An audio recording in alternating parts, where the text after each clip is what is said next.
A gente vive de saudade, a gente vive de lembrança, mas é bom a gente encontrar as pessoas de vez em quando, né? Inclusive, eu vou deixar a sugestão aqui, ó, que já que hoje em dia tem Facebook, tem WhatsApp, tem tanta coisa que permite a gente conseguir manter algum contato com as pessoas, que a gente podia marcar outras aulas da saudade. Verdade. Eu tenho certeza que o Márcio, que o pessoal aqui da escola não vão se opor, se a oitava A, ou se a oitava F, Oitava E também. Oitava E. oitava E, e se essas turmas quiserem chamar as pessoas, fazer um encontro, vir ver os professores, tirar foto, a escola não vai se opor. Até porque a maior coisa que essa escola teve até hoje foram vocês que passaram por aqui. Verdade. Eu, a Márcia, a Dani, a Laura. A gente fica muitas vezes na sala dos professores lembrando de vocês, lembrando de episódios, de vitórias que vocês tiveram aqui na escola, que acabam sendo um pouco vitória da gente também. Então, eu acho que a gente podia ter pequenas iniciativas. Não precisa só o professor Jorge estar indo embora para a gente se reencontrar. Eu acho que a gente pode arranjar desculpas sempre para se encontrar, e essas desculpas havendo, eu vou ter que vir aqui para encontrar com vocês. Vocês vão estar vindo. Gente que hoje queria estar aqui não pôde por causa do trabalho, por causa da escola, por causa de família. Nessas outras oportunidades vai ter que poder vir. Então acho que se a gente criasse alguns mecanismos, a gente ia se encontrar com mais vezes, a gente ia pôr as histórias mais em dia, porque às vezes a gente se encontra meio sem querer nos hospitais, por aí, ou no ônibus, ou na rua.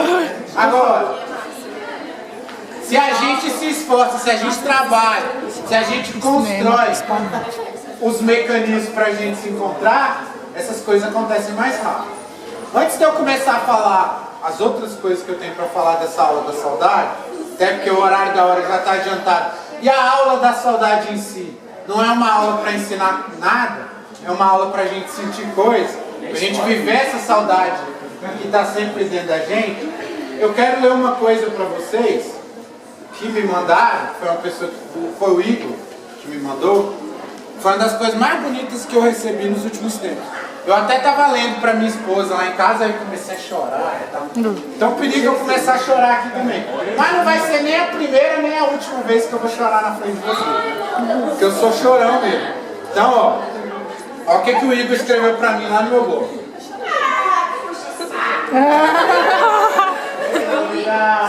Eita, saudades das aulas desse cara maluco.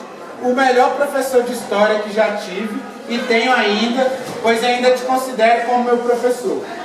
Bons tempos que passei no CEF 308, conheci vários professores, mas você foi o que me marcou de alguma forma. Conselhos, conversas, broncas, elogios, várias coisas positivas. Ainda lembro até hoje da minha primeira aula na quinta série G em 2010. Série em que tu passava trabalhos bem trabalhosos.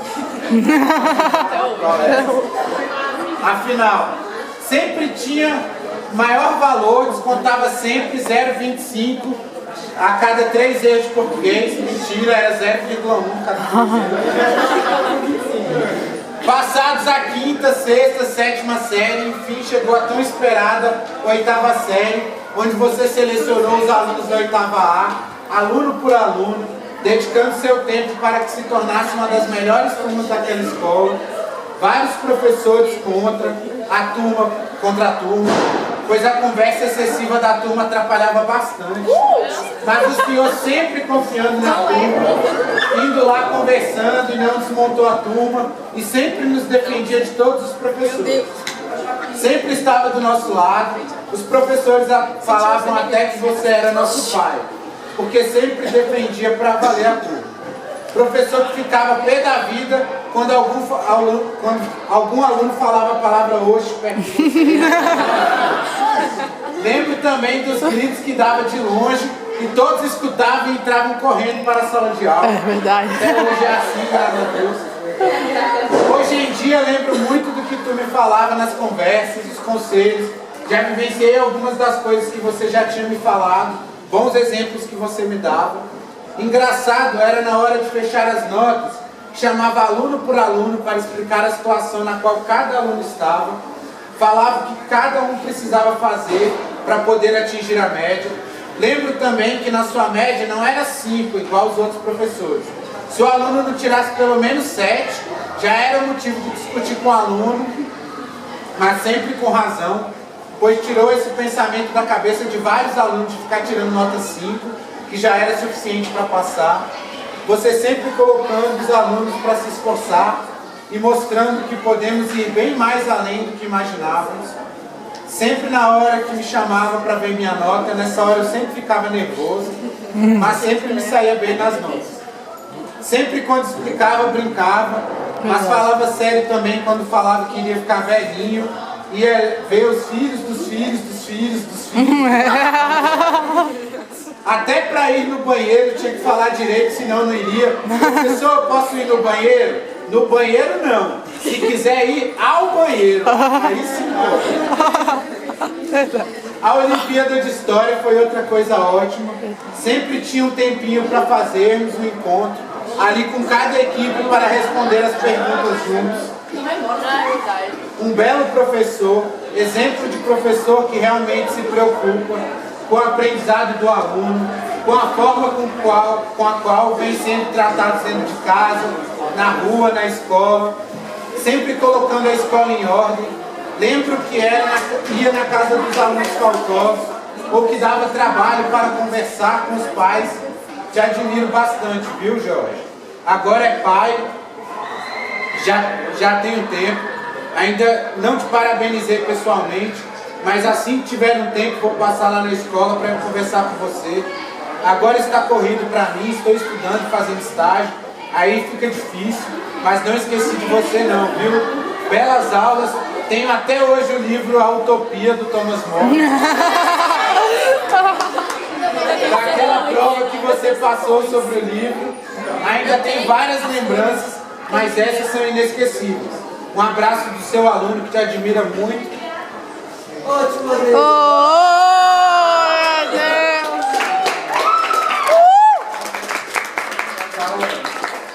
Para mim, isso vale mais que qualquer salário do Brasil. Isso vale mais que qualquer vez que eu arrebentei o pau com o aluno aqui de passar dos limites, até já teve uma vez já que até na delegacia foi parado. Então assim, muitas vezes na minha vida eu encontrei muita gente, outros professores, outros pais, que perguntavam para mim, mas o que você quer com isso? Isso não vai levar a lugar nenhum, isso aí você não vai conseguir fazer, isso aí não vai dar certo. Passar livro para os meninos lerem, nunca que os meninos vão ler. E olha que na época que eu passei a Utopia a primeira vez para vocês, nem a biblioteca da escola ainda era biblioteca direito. Hoje em dia já é uma biblioteca que empresta ali, mas na época a biblioteca era um depósito de livro didático. Só servia para guardar uma pilha de livro didático velho. E eu falei, eles vão ler. A gente comprou o livro, um emprestou para o outro, ou tirou xerox, ou leu na internet. E um monte de gente falou para mim, nunca que os meninos vão ler. Pois os meninos leram. E os meninos, as meninas eram vocês. Assim, várias das maiores vitórias que eu tive na minha vida foram vocês que me proporcionaram. Foram vitórias de vocês, que também eram vitórias minhas. Então assim, eu aprendi muito a ser o pai que eu quero ser para minha filha, treinando com vocês. Pro bem e pro mal. Teve muitas vezes que eu errei com vocês, que eu passei dos limites, que eu fiz coisa, que pai, que colega virou pra mim e falou, cara, tu não pode fazer isso. Isso já teve vez que eu quis arrancar brinco do aluno, da orelha de aluno ali, e a Débora, Jorge, você não pode fazer isso, Jorge. Assim, hoje em dia eu sei que eu não posso. Mas assim, a gente só aprende as coisas na vida da gente arrancava a orelha, mas o brinco não. Errando, quebrando a cara. E assim, eu passei esses 6 anos aqui na escola tentando ensinar para vocês, para os alunos que estão aí agora, para os alunos que vão vir, que a gente tem que ser pessoas melhores para as pessoas que estão perto da gente. E a gente tem que errar, porque a gente só aprende a fazer o certo errando. Mas a gente tem que errar querendo acertar. Não adianta a pessoa errar por errar. A gente tem que errar pensando no que aquilo vai poder trazer de melhor. Então toda vez que eu dei bronca em alguém, toda vez que eu passei do limite, eu sempre quis acertar. E muitas vezes eu já briguei com aluno, já conversei um caso assim extremo, que eu estava até lembrando com o Yuri aqui, do Thiago, da oitava série, que ele não suportava que a Laura colocou na oitava série. Quem lembra?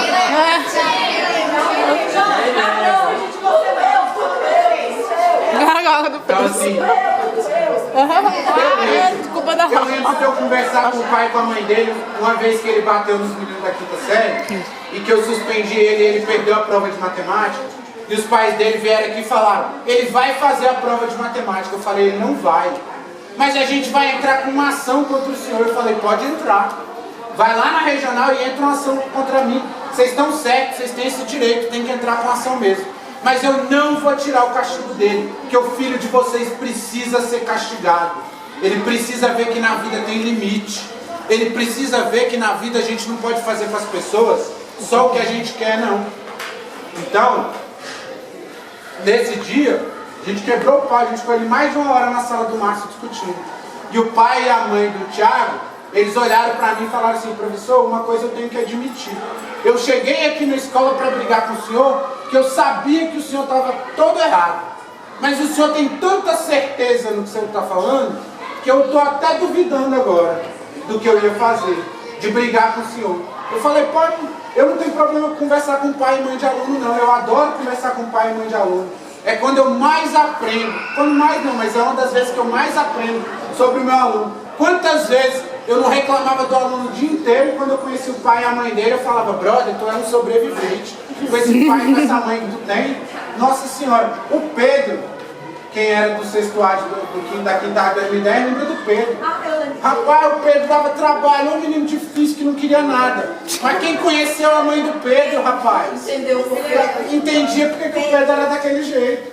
Então, eu nunca me furtei a conhecer os pais e, acima de tudo, eu nunca me furtei a conhecer vocês. Porque eu só consegui ensinar o que eu queria ensinar porque, antes disso, eu quis conhecer vocês. Antes de contar a história do mundo para vocês, a primeira coisa que eu quis fazer foi perguntar qual era a história de vocês. Verdade. E depois mostrar para vocês que a história de vocês fazia parte da história da família de vocês, fazia parte da história do lugar onde vocês moram. Quantas vezes eu vim aqui, em vez de falar de história, eu vim para falar que vocês tinham que amar a mãe de vocês, vocês tinham que amar o pai de vocês, vocês tinham que cuidar bem dos amigos de vocês que estão perto de vocês. Teve o trabalho de fazer os negócios dos avós. Que o meu trabalho que eu estou fazendo no meu doutorado é sobre os trabalhos dos avós de vocês. Hoje eu tenho 1.549 trabalhos de alunos sobre os avós que começaram com vocês lá daquela vez. Quando eu fiz naquela época, eu nunca tinha ideia que ia virar o que virou na minha vida, esse trabalho, que no começo era só um mecanismo para eu conhecer vocês.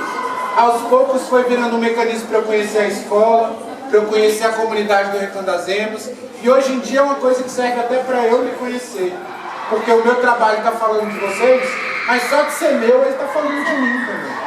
Então, essa aula da saudade foi uma oportunidade para todos vocês virem aqui e mostrarem o tanto que vocês gostam de mim.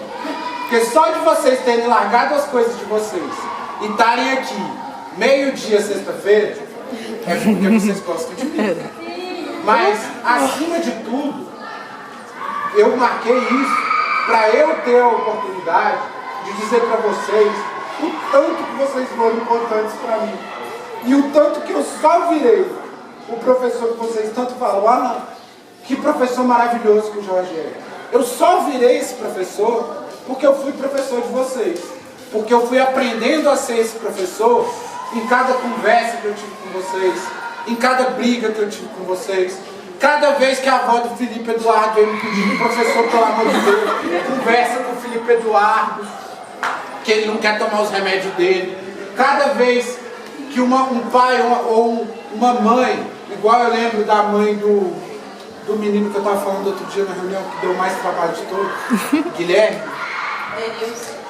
Não, mãe do Guilherme, o do Todd. Que chegava aqui e falava, professor, eu não sei mais o que fazer da minha vida, porque em casa ele é assim com os irmãos, na escola ele é assim. E no final, de algum jeito, eu consegui estabelecer um jeito de me comunicar com ele. E é óbvio, e eu acho que isso é uma das maiores missões que eu levo daqui, porque tentar ajudar, eu acho que eu posso dizer que eu tentei ajudar todo mundo. Conseguir ajudar, eu consegui ajudar todo mundo que queria ajuda. Porque tem aluno que está agora na 5ª série comigo, que já está comigo na 5ª série a 3ª vez. Já? E eu olho e falo, que é o Gustavo, que está no 6º H agora, eu olho para ele e falo, cara, eu parei tudo, eu gritei com você, eu joguei mesa no chão. Eu fiz coisas por ele que eu nunca fiz por nenhuma pessoa nessa escola. E eu não consegui ajudar ele. Por quê? Porque ele não quis. E sabe qual é o triste para mim? Porque o triste para mim disso é que daqui a algum tempo eu vou escutar falar dele, igual a gente escutou falar do Daniel esse ano. Que, por exemplo, é uma pessoa que eu não consegui ajudar. E olha que o caso do Daniel, teoricamente, é melhor que o do Gustavo, que a gente conseguia conversar com o Daniel. O Daniel estava na escola, bem ou mal, ele vinha para a escola, ele era amigo das pessoas. Ele não era uma pessoa do mal, até porque eu não acredito que existe gente do mal. Eu acredito que existe gente que faz escolhas erradas. Mas não existe gente ruim. Se ele fosse uma pessoa ruim, não tinha dezenas de pessoas no Facebook dizendo o tanto que gostava dele, o tanto que ele vai fazer falta. Mas a gente perdeu, cara. Eu perdi. Quando o Daniel morreu tomando tiro no campinho, eu escrevi isso no meu blog. Eu já tinha outros alunos que tinham tomado tiro, que tinham morrido. Mas o Daniel foi a primeira vez que eu olhei e falei, foi um aluno meu. Eu lembro do Daniel em pé ali na porta da sala da 5ª C, conversando, conversador, e todo gaiato. Eu lembro dele menino. E eu queria lembrar dele grande, adolescente, igual vocês. Queria ver o adulto que ele ia virar. Mas ele fez as escolhas dele. Esse ano mesmo eu quebrei pau com ele aqui 2 vezes. E assim, e a Laura, o Júnior, que também tinham conversado com ele, tinham falado coisas do tipo, ele estava se dispondo a mudar, ele estava com iniciativas nesse sentido. Mas assim, também, não estou aqui para falar, coitado do Daniel, o Daniel foi uma vítima. Ele foi uma vítima, mas ele também fez escolhas. Do mesmo jeito que vocês estão aqui de outro jeito, fizeram outras escolhas. E assim, eu fico feliz de ter ajudado vocês em alguma coisa nessas escolhas, ou nos passos que vocês quiseram dar para fazer essas escolhas. E acho que assim, o que mais vai me doer é ficar pensando nas pessoas maravilhosas que eu vou estar perdendo nesse tempo que eu não vou estar na sala de aula.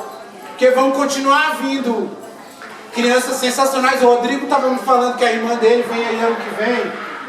E aí eu fico, queria tanto dar aula para a irmã do Rodrigo. Até falei para ele, às vezes quando eu voltar lá na frente, eu sou professor dela.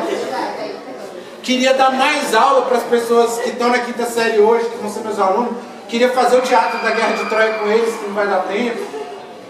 Queria ter sido mais professor ainda de vocês, embora eu sempre fui professor para mostrar para vocês que vocês não precisam de mim para nada. O potencial, a maravilha, o espetáculo já está dentro de vocês. O que me dói um pouco é isso. Eu vou passar 3 anos sem fazer a coisa que eu mais adoro fazer no mundo, que é ser professor. Vou estar lá, sendo professor da minha filha, de certo modo, né? E a coisa... Oxe, pai, oxe, Eu acho assim, uma coisa que eu aprendi muito com vocês, e só aprendi com vocês mais na 5ª série, porque depois vocês ficam adolescentes, vocês ficam meio chatos. Quando eu conheci os alunos na quinta série, que vocês ainda são crianças, vocês já estão deixando de ser crianças, mas ainda são crianças. Já não querem muito ser chamados de criança, tal, mas ainda são crianças. Eu percebi que quanto mais a gente faz pela pessoa, mais cedo, mais diferença isso faz lá na frente. Então, se você pega uma pessoa de 14, 15 anos para ajudar ela, é muito difícil. E eu vou falar, não é impossível. Eu vou dar um exemplo outro de vocês, que era o Diego, cara. Quando eu conheci o Diego, que estou com vocês na 7ª série, no ano de montar as turmas, a Laura, várias pessoas falaram para mim, Jorge, coloca o Diego numa turma X, não dá para ele ficar aqui no final, porque o Diego, ano passado, foi o pior aluno da 7ª série. Quando terminou a 7ª série do ano que eu estou com vocês, ele não era nem de longe o pior aluno. Aliás, ele não era nem o pior aluno da turma. E ele não tinha virado um cara brilhante, mas aí ele foi para a 8ª série. E na 8ª série, ele continuou melhorando. Isso acontece? Acontece.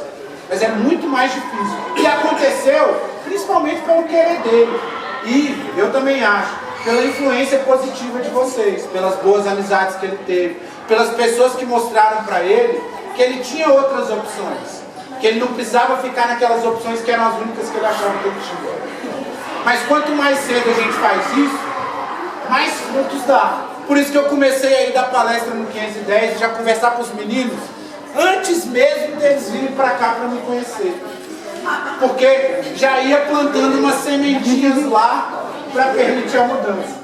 Então, eu falo muito. E se deixar eu vou falar aqui até 4 horas da tarde. Pode falar. Mas assim, o principal, a ideia daqui era um encontro. Como eu falei no começo, eu acho que esse encontro não tem que ser único. Eu não acho que ele tem que acabar aqui. Eu acho que se a gente se importa com a gente tem que fazer jeitos de se encontrar. Porque a vida afasta as pessoas. Não é nem pessoa que a gente estuda na escola. É só a gente pensar na nossa família. Quanta gente da nossa família a gente não encontra porque a pessoa mora em outro estado, ou porque a pessoa casou de novo para morar em outro lugar, ou porque a pessoa está num trabalho novo e não tem mais tempo para nada. Imagina os colegas da escola. Sabe quantos colegas da minha escola do ensino fundamental eu encontro até hoje? E eu só encontro com ele porque, por coincidência, depois ele fez faculdade de História comigo. Além dele, tem os meus amigos, mas por outro lado, o pessoal que mora na minha quadra, eu não moro mais no Cruzeiro, né?